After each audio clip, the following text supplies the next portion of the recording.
Hey, what's up? Dean Sear Performance at the shop. Yes, sir. Got the AC going. It is way too hot. We got Woods truck. Today is Wednesday. I haven't been here. We're supposed to go away. Ended up like getting some weird kind of sick, but back craziness going on. But so today is my first day back. And I got the dipstick tube, and then found out I have to pull the transmission down enough to get it up in there. So I got it down. It's super easy. That jack, I'll tell you what, I don't know why I didn't buy one of those right there, that blue transmission jack. That thing is killer. But I only had to undo the hard line. I didn't undo any of the linkage, any of the wiring, none of that. Just popped the bolts that I had in it, came out. They're not super tight because this transmission's not staying in. Shoved the dipstick tube in, and I got it. You can see right there, it's on the stud with the nut. So that's all good. I got the line back on. Also bolted up the converter. So it's got the 3 bolts in it.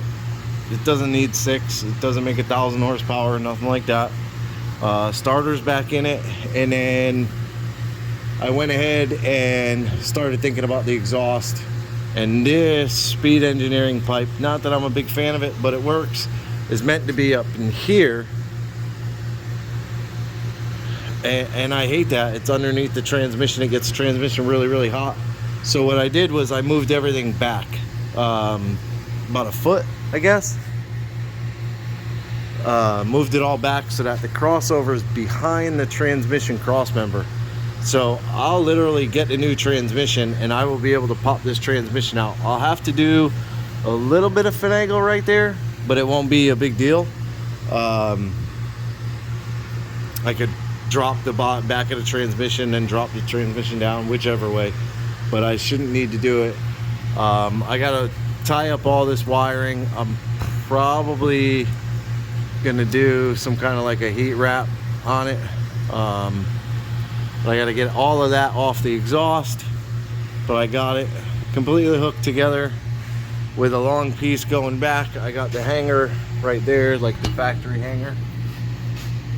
So it sits, basically I'll just take and cut off one of those, but probably a straight one if I could find a straighter one, or not, maybe that one, because I'll be able to bang it straight. I don't know, whichever, but I'll get one of those off and get it on here to hold the pipe up. And then basically I just got to decide on the muffler goes right in here. We got to decide on what muffler to get them. And then build a tailpipe to go out. I left another hanger there. There's another hanger here for the muffler. That one over there, I think, is if this has a 6-liter in it. I think that's how that's designed. I know that's how mine was. It had 2 tabs. So I'm not sure if this one only had 1, but the rubber's only on 1. But I'll use this one and I'll hang the tailpipe however I do the tailpipe.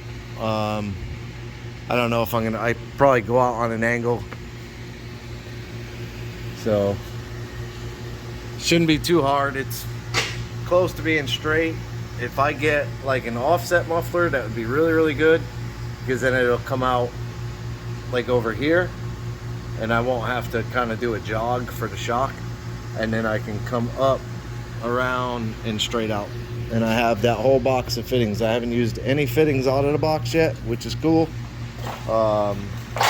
Basically the pipe, that's the only new piece of pipe I used.